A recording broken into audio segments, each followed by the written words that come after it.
So for those who don't know me, I am a physicist in the Atomic Molecular and Optical Physics group at Argonne. And I do most of my research at the APS. I'm not a beamline scientist. I am a resident user, but Sector 7 has kind of been my home. And so this is why I changed the title and confused everyone. What I'm going to talk about is sort of biased towards what our group has been up to at Sector 7. It doesn't really reflect all the other great time resolve work being done at Sector 11 and Sector 14. So here we are at APS. Oh no, I can't advance the screen or the slide.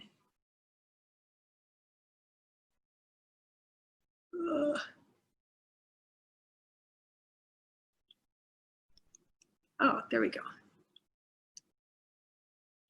Okay, Sector 7 is where we've been. So I am a laser physicist, ultrafast laser physicist by training. So I thought I'd begin with a rather ultrafast laser centric slide. So Ahmed Zewail won the Nobel Prize in Chemistry in 1999 for his studies of the transition states of chemical reactions using femtosecond spectroscopy. And in his Nobel lecture, he had this figure that I'm showing here.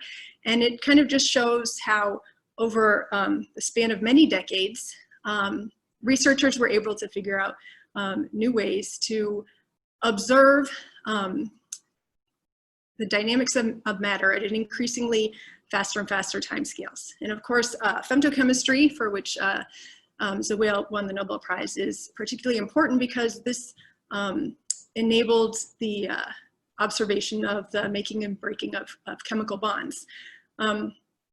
So now we can tack onto this diagram the world of attoscience. So with high harmonic generation, we can now have attosecond laser pulses, and we can start exploring electron dynamics. Now, I begin with this because I want to point out that over the course of all these developments over the decades, X-ray science was also undergoing tremendous progress. And so we're actually at a very exciting time in X-ray science because we have X-ray sources that can span this full range of temporal regimes. And we have the X-ray free electron lasers that, of course, can probe the femtosecond and attosecond temporal regimes, but synchrotron facilities, and especially the ones like APS that will be undergoing upgrades with the brighter sources, and at the APS, the finer pulse spacing, we're going to be able to get very unique views of how matter evolves at the timescales from the picoseconds way out to the seconds and beyond. And it's also interesting to note that last week's talk by Megan Holycross was also exploring evolution of matter, but on really large timescales. So this is completely the other side of this chart. But anyway, so why are X-rays so interesting for studying the evolution of matter on these timescales? It's a lot of effort. Why should we go to all this effort to do these challenging experiments at a user facility when there are so many other really powerful probes to get molecular scale information in a time-resolved fashion? And so here I have just a non-exhaustive list representing some of these techniques. But I will point out that for reactions that are in solutions where much of chemistry and biology happens, many of these techniques are very challenging to apply.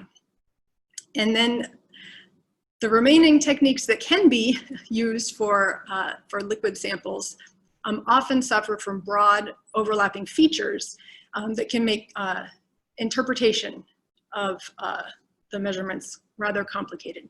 So here's where X-rays are so powerful, that because of the element selectivity, their sensitivity to both, well, for X-ray spectroscopy, the sensitivity to both electronic and geometric structure, and the large penetration depth, really make them an optimal probe for studying dynamics in liquids and solutions.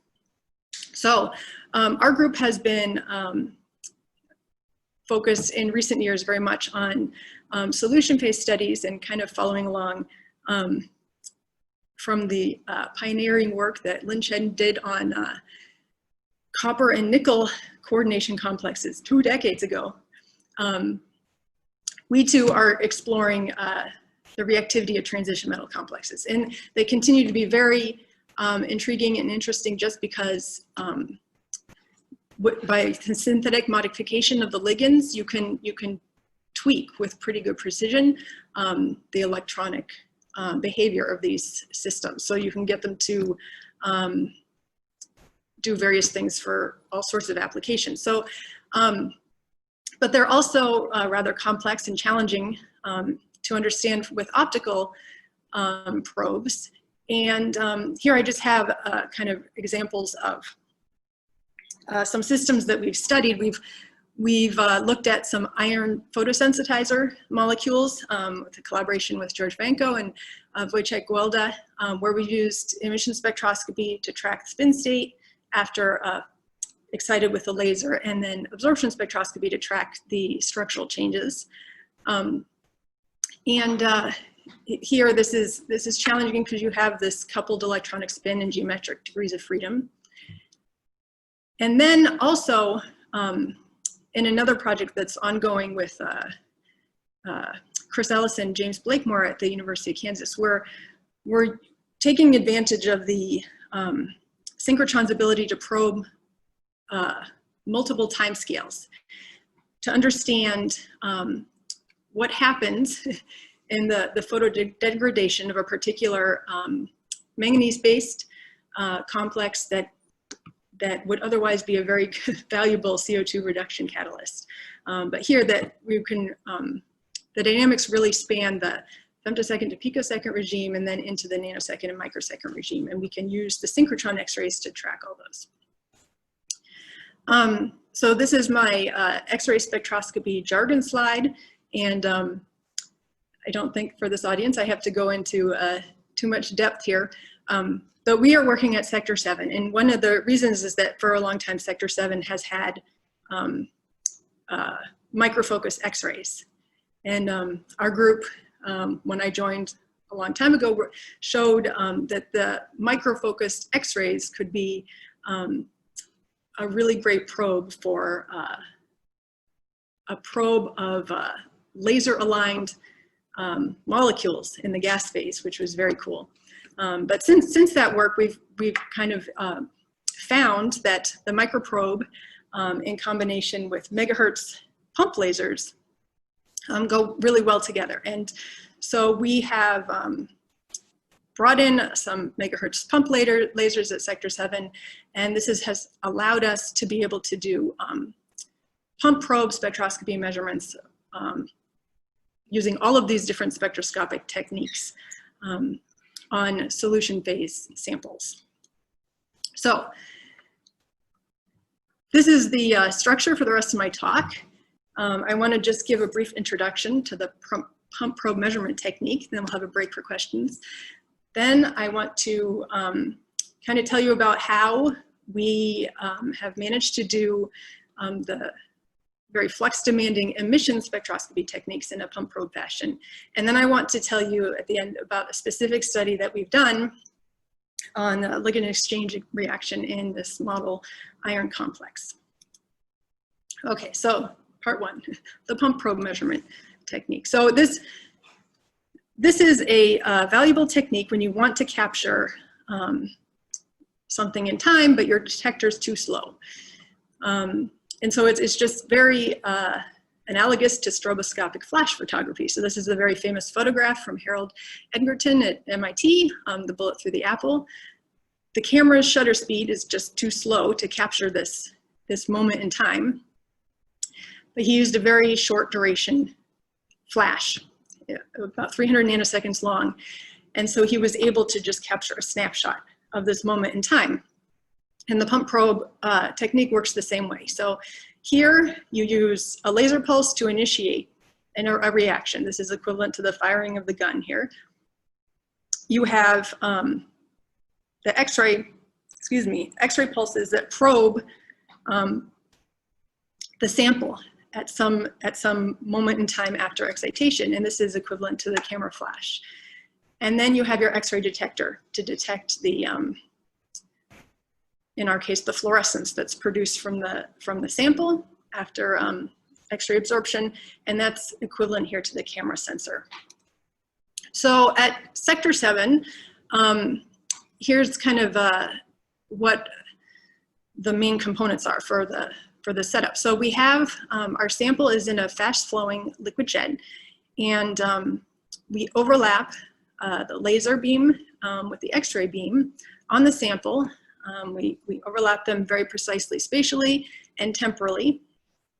And then we detect the X-ray fluorescence that's produced after X-ray absorption. And so on the right-hand side here, I have what these pulses look like in time.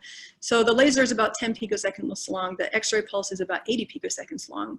And we can electronically control the delay of the laser pulse relative to the X-rays. So when both of their peaks are overlapped, we call that time 0. But we can move the laser pulse around relative to the X-rays. And then if we zoom out on the bottom, you can see we have the comb of the X-ray pulses coming from the synchrotron. In 24 bunch mode at APS, the rep rate is 6.5 megahertz. And so the X-rays come every 153 nanoseconds.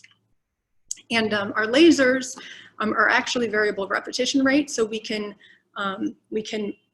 set the laser to operate at 6.5 megahertz, where we have one laser pulse for every X-ray, or we can drop it down to do every other, every third, every fifth, every seventh, so on and so forth.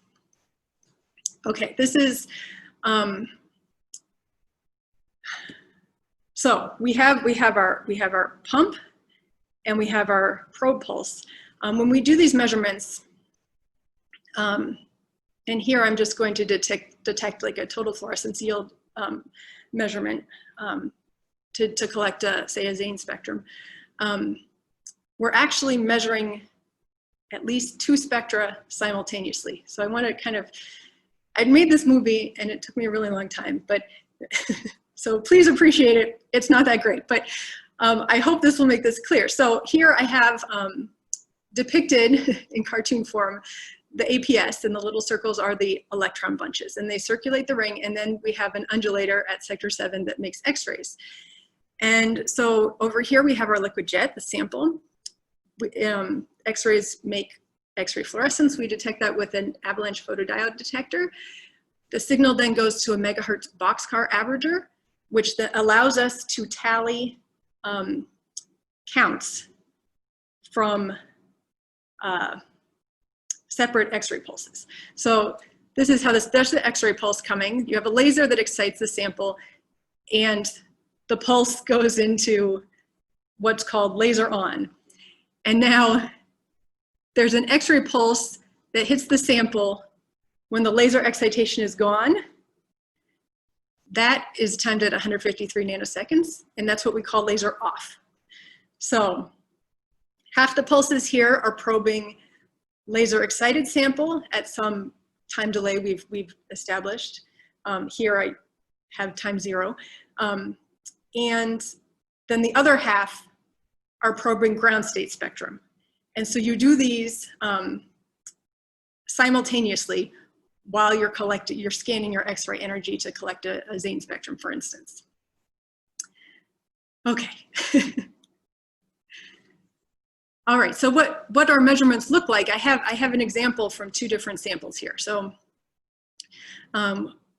we collect off signal and on signal.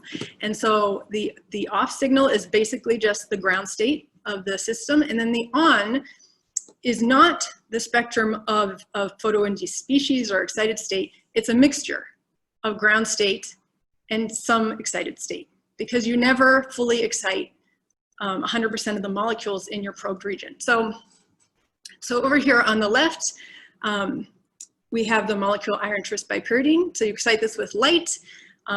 It goes into a metastable high spin state, and the ligands kind of all expand.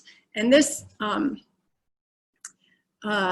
this happens with very high quantum yields, and you can excite a very large fraction of the molecules in your sample. So here I show the iron K-Jane spectrum, and you can see the black curve on the top is the laser off signal, and then the red curve is the laser on signal. And you can see that there's definitely a change there. This happens to be at a pump probe delay of 95 picoseconds.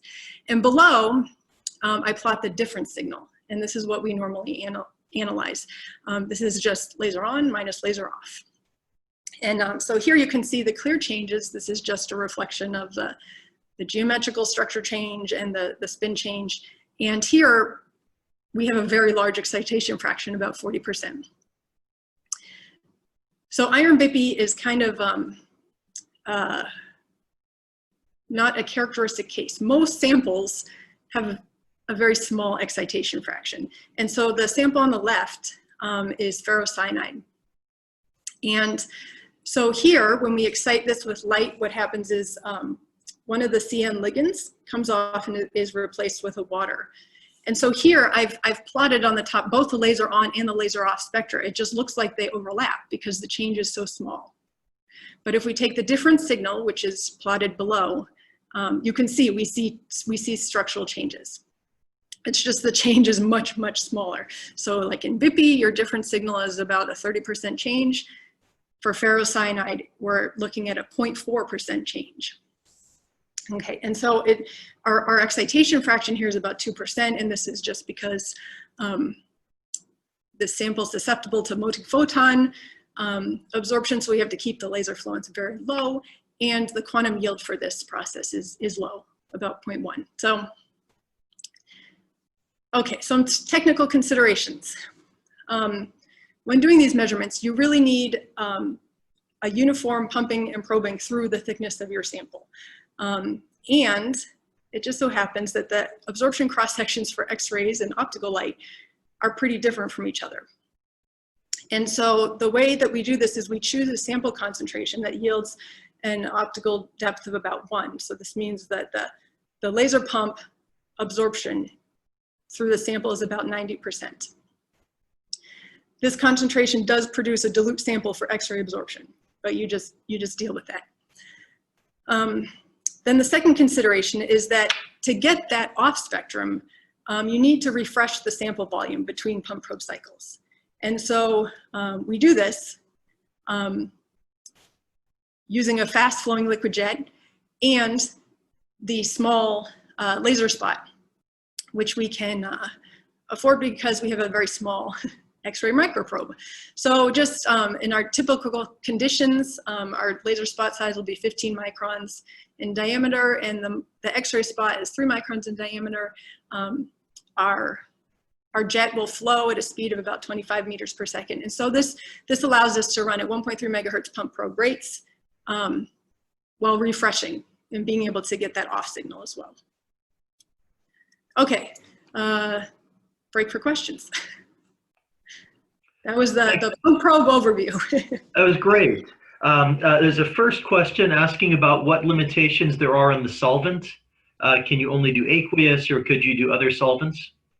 We can do other solvents. The only ones that are a little tricky for us are 7 are chlorinated solvents, because you have all this scatter. And so the way to eliminate this problem is to use Z-1 filter, Solar slit, which we don't have. It's not kind of standard in our setup, but we could do that. So most of the time we're using water or something like ethanol or acetonitrile or solvents like that. Recently, we've been needing to use these chlorinated solvents, and it's something that we could better accommodate in our setup. I see. Okay, a couple more questions. Why do you need to do the alternating on-off as opposed to just collecting the ground state offline and using all the photons? So this is actually an extremely helpful benefit of these kind of measurements, because you can get rid of a whole lot of systematic errors. So when you're looking at when you're measuring this differential signal, you can basically do this very precisely, because you don't have to worry about you know, energy calibration discrepancies or some sort of weird concentration dependence in the sample, or various things like that. So it's actually quite a powerful way to be able to measure very, very small. I see. For ZAFs, that makes perfect sense because your energy is scanning the mono. But for emission spectroscopy, it's not clear that it makes as much sense. What do you do? What do you do there? Same thing or different?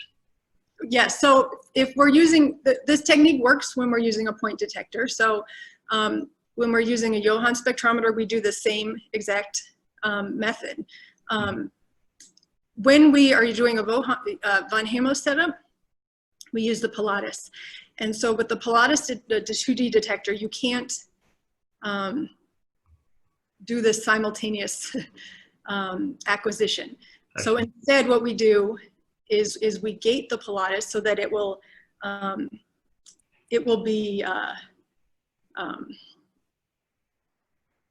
accumulate signal in small windows of time at, say, 3.5 or 3.25 megahertz for like 5 seconds, and where the gates are centered around the X-ray pulses that are probing excited sample, laser excited sample. So we'll accumulate for like 5 seconds, then we move the gates and accumulate again for 5 seconds on the laser off. I see.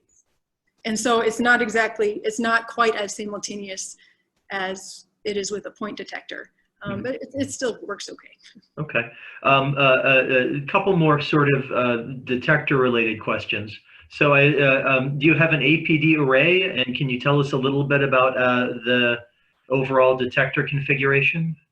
So we just use an APD that's one APD that's 1 centimeter by 1 centimeter.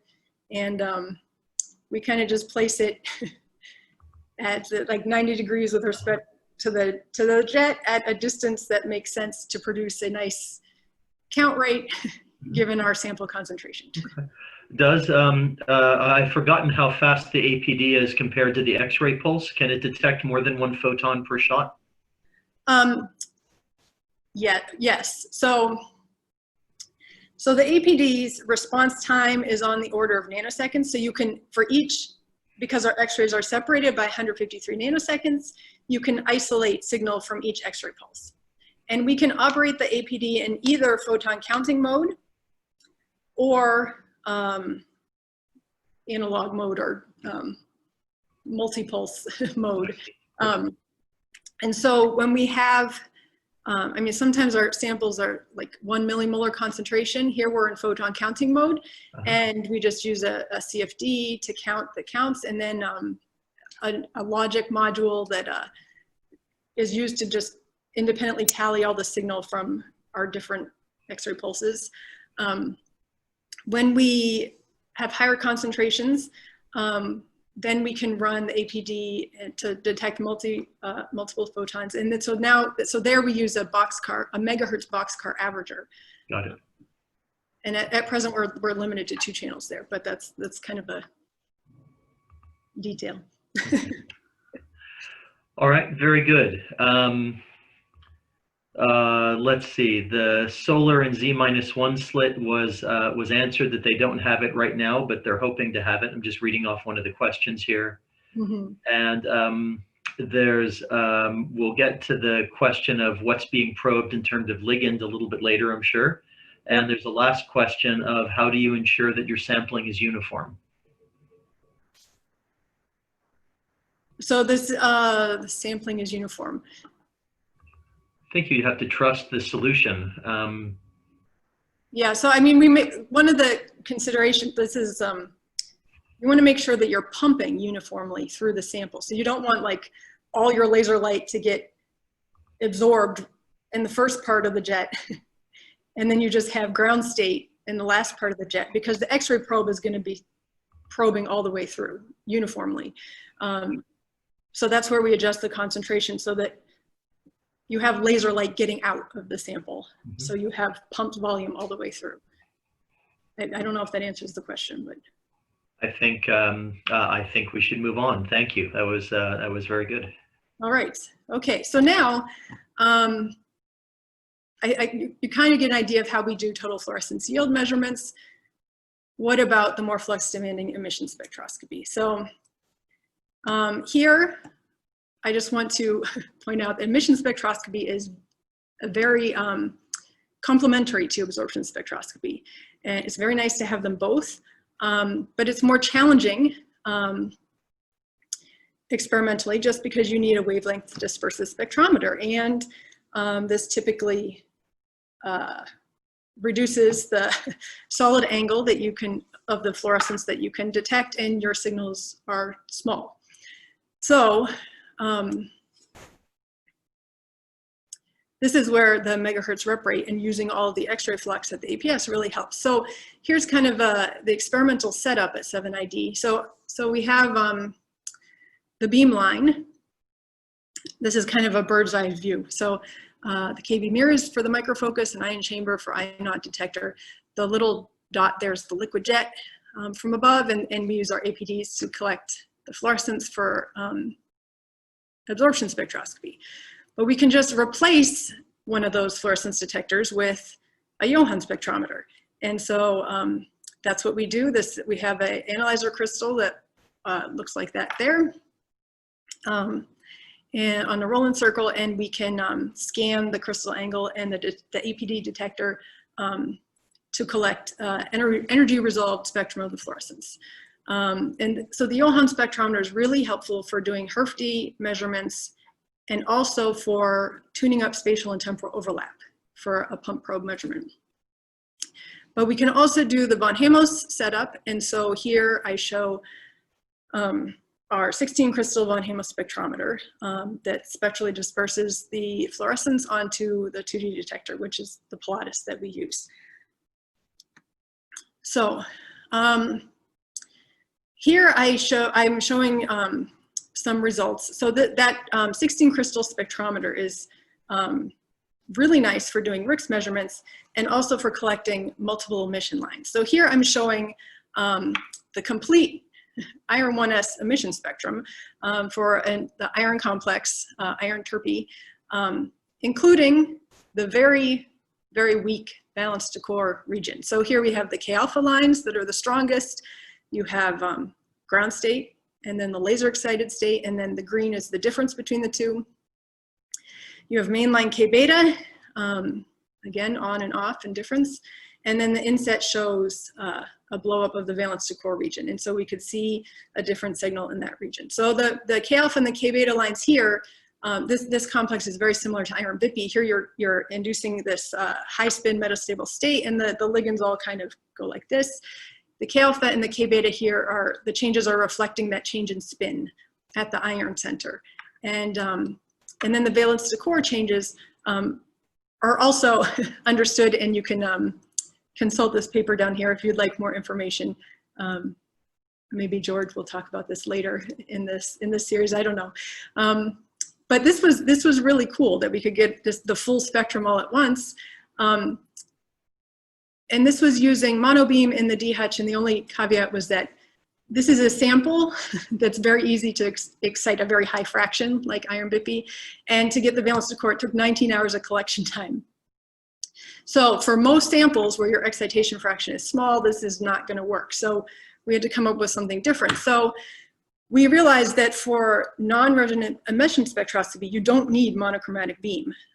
You just need your incident X-rays to be above the edge. And so we thought, okay, well, let's just use the pink beam. So here's a spectrum of the radiation that comes out of the undulator.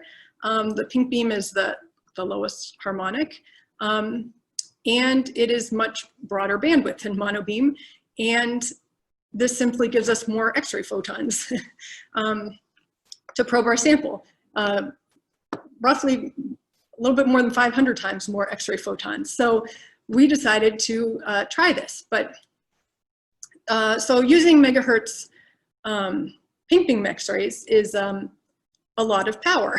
And so here you can just see that the power numbers, this is the X-ray power, is pretty high. So we need to water cool our components.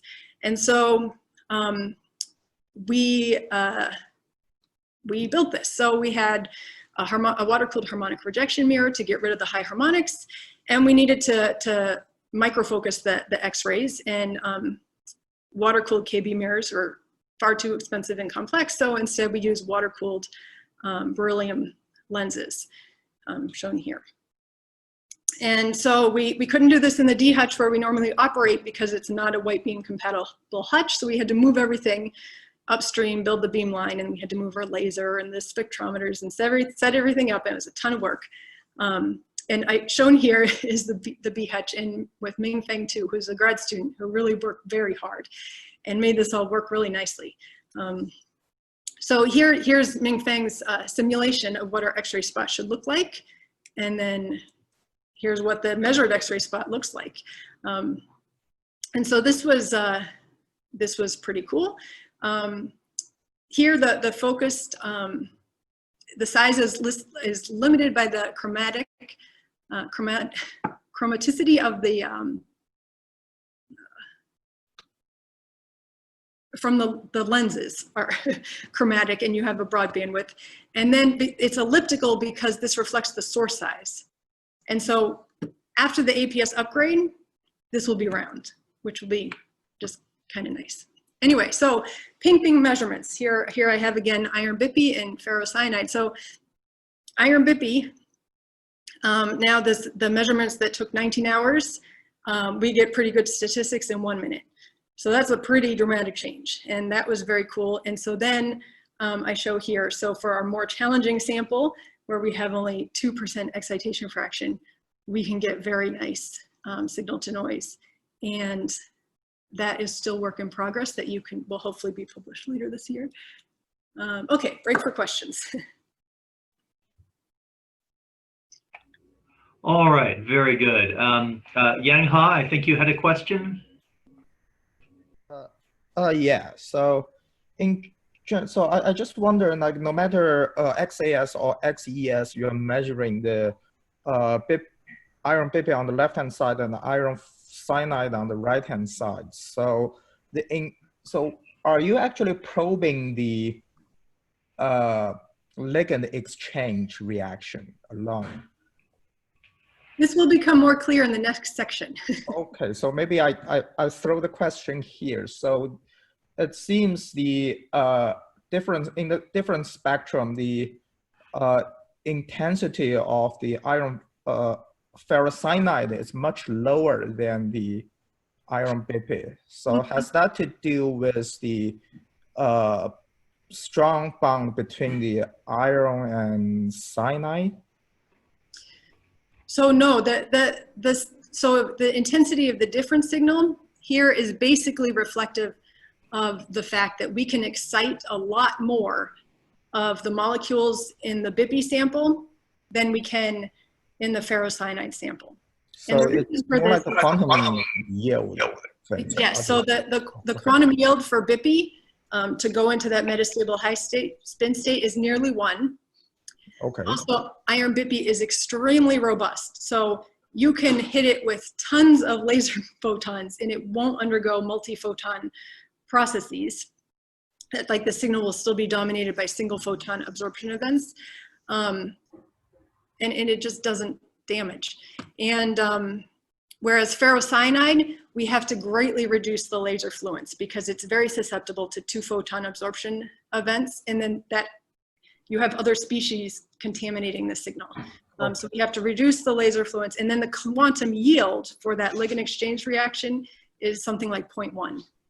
Okay, so it's not related with the nature of the chemical bond, but more like the quantum yield of your metal side. Yes. Okay. Yes. I mean, in iron bippy, you're dealing with kind of a photophysical process where the ligands are staying attached. They're just kind of expanding out from the from the center, in ferrocyanide, you have a ligand falling off and being replaced. So it has something to do with the bonding conditions, but it's just it's kind of different, very different processes. Okay. Brian, you had a question? Yeah. First off, thanks for this talk. This is really interesting. My question was kind of twofold. The first was a clarification on the time resolution you can achieve. Is that limited by the width of the X-ray pulse that you're detecting? Because it seems like the signal you would get is integrated over that time. And then a follow-up to that, have you measured any reactions where the kinetics are too fast to be resolved by that pulse? See the next part of this talk. Fair enough. All right, a few more hopefully brief questions. As you go to the pink beam, and especially after the upgrade when your spot is smaller, is there any possibility that you'll get to high enough flux densities for X-ray bleaching? Probably not. Okay, all right, because the pulse is still too long in duration? Yes. Okay. And how long does it take to align the spectrometers? And do you ever use a conventional source for alignment rather than the synchrotron beam? So normally to align the spectrometers, we put in a foil, an iron foil. And so the Johann, we just have one analyzer crystal. So it's not difficult. That's pretty straightforward. The 16 crystal von Hamos is trickier. And we have not had the spectrometer that long, and we're gaining experience and better ways to do this alignment process. But you basically have you have 4 rows of crystals, and so you for each row, you have to focus the crystals individually, and then we overlap those 4 crystals, but we keep the rows separate on the 2D detector, and it takes a little time. Okay. I really would love to have, this is where machine learning, I want someone to write some sort of script that will just do all the tweaking of all those 48 motors or whatever it is. And we can go to dinner and have a really nice dinner, and we'll come back and it's all aligned. But we don't have that yet. It's manual, tweak, tweak, tweak. So, but we normally just do it at the beam time with a foil. I see. Okay, very good. All right, you should continue. Thank you. Okay. All right, so now moving on to the study of the aquation reaction of ferrocyanide. And so I am telling you about this study because I think it really highlights the power of high flux, very stable MHz-repetition-rate synchrotron X-rays, and then also it shows how we can detect reaction intermediates that have lifetimes shorter than the X-ray pulse duration. So, okay, ferrocyanide is really a very basic model iron coordination complex. And its photochemistry has been studied forever. It has 2 well-known reactions with wavelength-dependent quantum yields. So you can, at wavelengths that are shorter than about 310 nanometers, you can get a photooxidation reaction. And here you basically excite a charge transfer to solvent excited state and then you get a hydrated electron, and then the parent molecule is then ferricyanide. Eventually, after many nanoseconds, that equated electron will recombine. And then above 310 nanometers, you have, actually, so you have the photoequation reaction. So here, the photoequation reaction happens at all wavelengths. It's the minor reaction channel relative to the photooxidation reaction. But it's the only reaction when you pump at wavelengths greater than 310 nanometers. And so here you excite the molecule, a CN ligand falls off, and a water takes its place. So it turns out, I mean, these fundamental reaction channels were well established in the 70s by Sharom and Stein, doing flash photolysis measurements. And the photooxidation reaction has been studied pretty in depth using ultrafast methods. But to our surprise, the photoequation reaction had not been. And so we thought maybe this was something we could study. And what we would want to know, you know that it happens, but you don't know the mechanism by which it happens. Does the water join and then the ligand falls, the CN falls off? Is it like a concerted kind of reaction, or does the CN come off and then later the water comes in? What exactly is the mechanism? So it turns out that about the same time we were noticing no one had studied this, Majed Cherghi's group also was noticing that no one had studied this. And so then they went after it with a whole slew of techniques. So they used 2D UV transient absorption spectroscopy, UV pump visible probe transient absorption spectroscopy, time resolved IR spectroscopy, DFT, and they did a little bit of X-ray spectroscopy as well. And from all of those observations of those techniques, they came up with the following proposed reaction scheme. But I have to say that this is the proposed reaction scheme. Their observations couldn't really confirm this. But so they proposed that you excite the molecule. It quickly, the ground state is a singlet state. So it quickly, it goes to a singlet excited state, which quickly transforms into a triplet state. And in that triplet state, you have populated antibonding orbitals. This is what causes a CN to fall off. And so when that CN comes off, it's left in a square pyramidal geometry. And the square pyramidal geometry likes to convert into trigonal bipyramidal geometry. And they propose that this happens on a time scale of 3 to 4 picoseconds. And then in the trigonal bipyramidal geometry, there's not a really lot of space for the water to get in. But somehow in that geometry, a water gets in and attaches and produces the equated final product on a time scale of about 20 picoseconds. So two things have to happen there. The water has to get in, and then you also need a spin change because it's still in a triplet there. It needs to go back down to a singlet.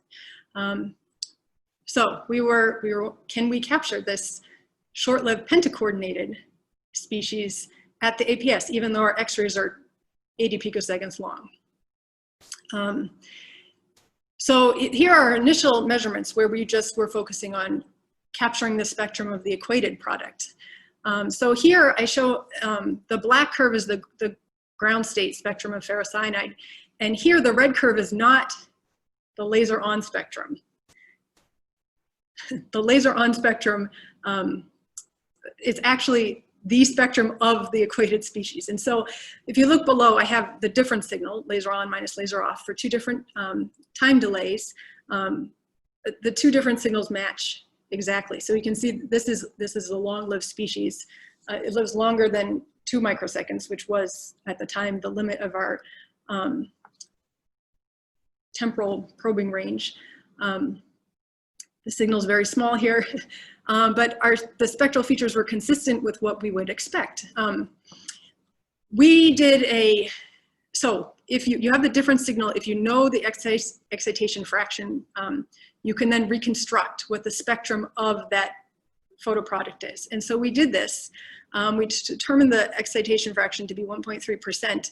And we did this by doing simultaneously so we were doing an optical pump, X-ray probe, optical probe measurement. And we could monitor the photoequated species has a distinct absorption peak, and we could quantify how much of it we had by doing that. And so we did that. And so here the red is the spectrum of the equated species, and you have a very prominent pre-edge peak growing in. This is due to the broken symmetry here with the departure of that CN ligand. You have an edge shift And then the modulations above the edge, these are primarily due to scattering in the very rigid CN ligands. And so here that the modulation depth is reduced because you have one less CN ligand. So this was very good. We know what the equated looks like. But we noticed if we compare the different spectra at a long time delay, 215 picoseconds, to one that we took at a short delay, 55 picoseconds, there are very subtle differences in the different signal. And so we thought, ooh, maybe this is the signature of the pentacoordinated. But we had to be very careful here because this molecule is known to absorb multiple photons quite easily. So we needed to make sure that these differences that we were observing were not due to a multi-photon process. So we checked this by just looking at the different signal at 2 times higher laser power. And it should just scale. If it's a linear process, it should just scale with the laser power. And so we did that. It checks out. This is below is the difference of different signals between the 2 delays. But you can see at the 2 laser powers, the changes fall right on top of each other. So that was just a check we did. Okay, so now how do we pull out that pentacoordinated component that's buried in there in our different signal? And so here is where we use this so-called time slicing technique. And this is not really, I think it's called time slicing in the X-ray world. It's been applied to liquid scattering measurements, but it's a very kind of conventional kind of thing to do with optical spectroscopy. But here basically we have our short laser pulse, and we can just collect spectra at different probe delays that are within the X-ray temporal profile of the X-ray pulse. And so basically whenever we're measuring, say, a different signal, our signal is a convolution of the temporal evolution of the population of the photoinduced species. Like you make something, it will decay as a function of time. That profile convolved with the instrument response function, which in our case is dominated by the X-ray pulse temporal profile. So our measured difference signal is that convolution. So below, if you think about just doing a kinetic scan, so here we're sitting at what particular energy on a particular feature in the absorption spectrum, and we scan the pump probe delay. And we scan it through from times over the X-ray pulse and beyond. And so what you would observe for a different signal can be seen below. So if you have just a species that's promptly produced and long-lived, your measurement's going to look something like that red curve. But if you have something that's short-lived, say 20 picosecond lived, your signal is going to be greatly reduced in intensity, but you're still going to see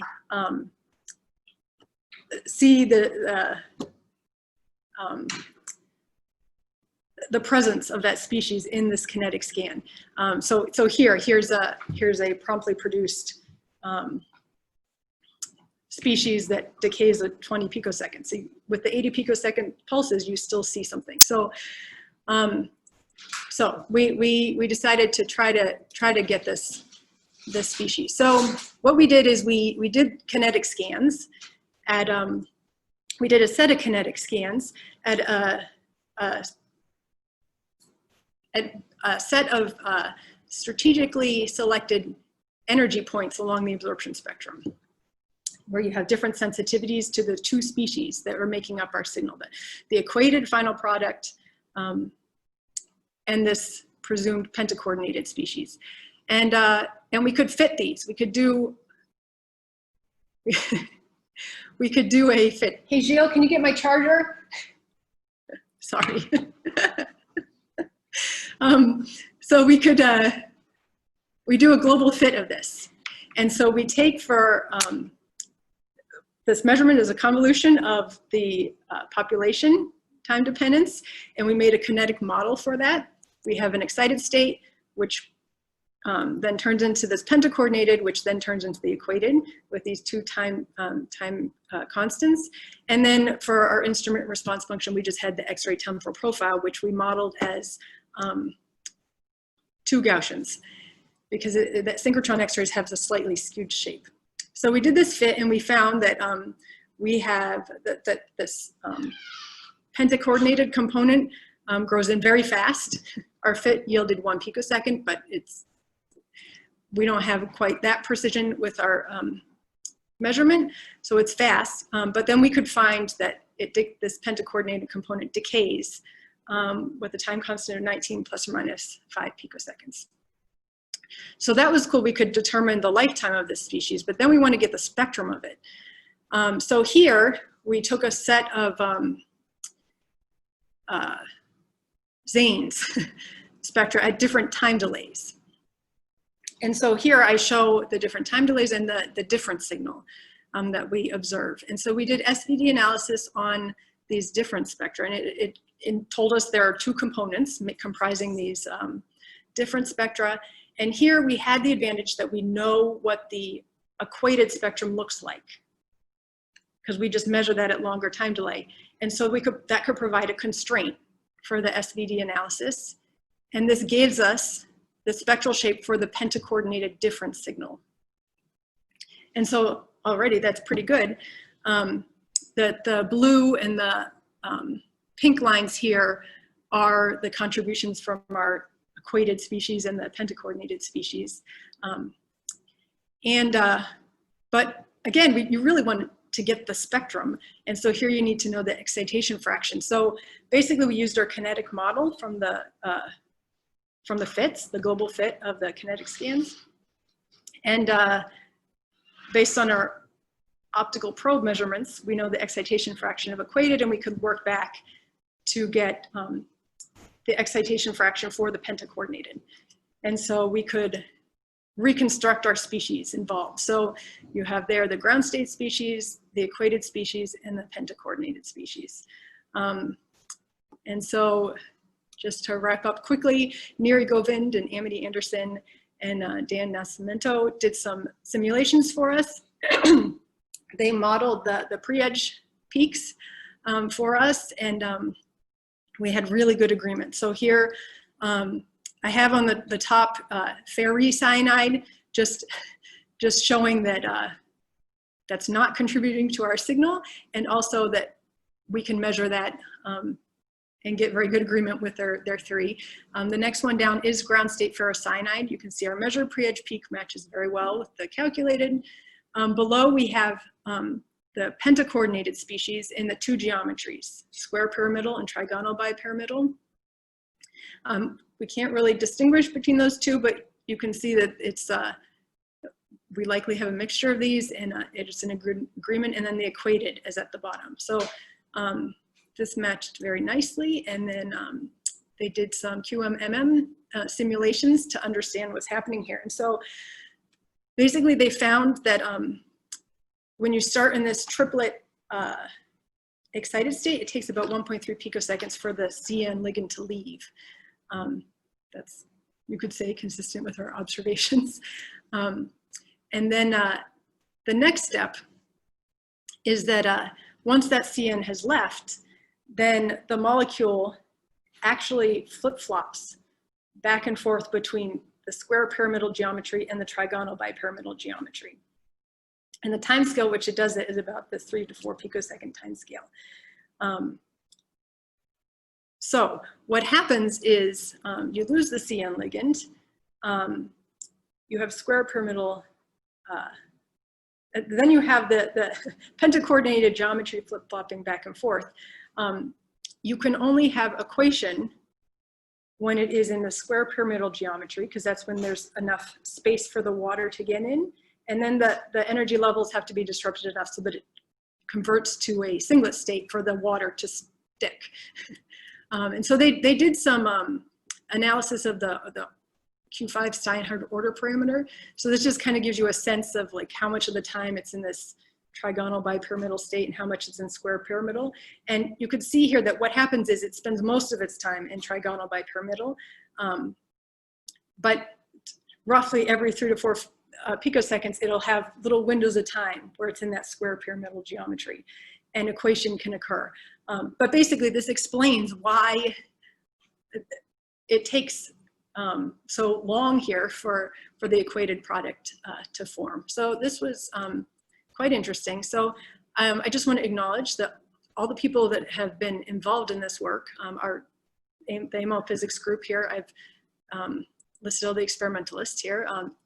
Don Rocco and Anthony DiChiari at Sector 7, Neri and co-workers at PNNL for theory. Jens Bullig also helped us out with these measurements, and then we have the long-time collaboration with the guys in Budapest and European XFEL. And then this work is supported by the CSGB division of DOE. So here's my summary slide. Megahertz laser pump X-ray probe measurements. Synchrotrons are quite powerful. I told you the story about our studies of the aquation reaction in ferrocyanide, and it's really wonderful to be able to have both absorption spectroscopy and emission spectroscopy at the same time. At present, we can do absorption spectroscopy really well in the D hutch and emission spectroscopy really well in the B hutch at Sector 7. That's not so awesome for wanting to get both kinds of spectra in one beam time, but we will be moving our capabilities to the new APS beamline at Sector 25, where we will have the ability to move between broad bandwidth and mono beam in the same spot. So we're really excited about that. I think that should be very powerful. All right, thank you. A few more questions. You mentioned multi-photon excitation as with the laser as, I'll call it a damage, if you like, a problem. Mm-hmm. After APS upgrade or even now, do you ever get X-ray damage issues that happen so fast you have to attenuate the beam, or laser damage issues other than multi-photon that require you to attenuate the laser? So yes, I'm trying to think if we ever have X-ray damage problems. Gilles shaking his head no. But I mean, laser damage, definitely. Okay. I mean, sometimes the reaction that you're studying is irreversible. So you make photoproducts that stay around forever. So in those cases, we have done single pass flow measurements. And so for the manganese CO2 reduction catalyst studies here, you basically kill it with the laser. So we have to do all those measurements single flow. And we've been able to do that, but it requires very large sample volumes. So, okay. A couple more questions. I don't want to run too long. Do you think you could apply pump probe XAS or XES to systems that aren't molecules in solution, such as suspension of nanoparticles? Yes, and we have done. We've collaborated with Renske van der Veen doing these studies, and there are some challenges, and one is that you're always heating them with the laser, and so it's really hard to see the subtleties of the interesting signals that you want to see, because they're very often just swamped by heating signals. So that makes that challenging. And then the other challenging part is that they clog our pumps. So I prefer nicely dissolved molecules, but no, nanoparticles are very interesting, and yes, it can be done. It is just, there's some challenges. Okay. Maria, you had a question? Oh, when you mentioned about the iron ferrocyanide, you had commented you picked some strategic energy points. How did you pick those? So we looked at the absorption spectrum, and we looked for points where we tried to find some points where it looked like there was sensitivity to one species and not the other. So it was handpicked? Yes. Yes. Okay. There's a question. I may not be able to paraphrase perfectly. I apologize in advance. One of the viewers is curious, what's the lifetime of the initial singlet excited state before ISC to the triplet and dissociation of the CN ligand? And how does that affect the experiment design? So it's fast. It's too fast to matter in our APS experiments. We would love to go to an XFEL to try to capture it. We're actually building up megahertz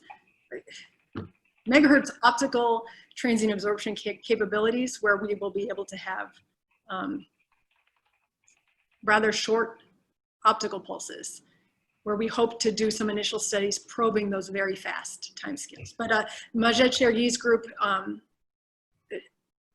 did that, but they were limited by their temporal resolution, which was like, so 150 femtoseconds or something like that, something on that order. So you need, it's shorter than that. I see. Okay, got it. One last question, and that is, how do you determine the time delay? How do you actually know the time delay between the laser pulse and the X-ray pulse? So we get sort of our rough temporal overlap at the beginning of the beam time by putting in a fast photodetector right at the sample position. We use a MSM detector that can see both the laser and X-ray, and its response time is like tens of picoseconds. And so then we have a very fast scope, and we basically move the laser around so that its rising edge matches the X-ray pulse rising edge. And so that gets us pretty close, definitely within 5 picoseconds. And then we put in iron tris bipyridine, and we do a delay scan. Iron tris bipyridine, that we know that the high spin state is created extremely fast. So it's like a prompt signal for us. So we can just measure that, and then time zero is halfway up the curve.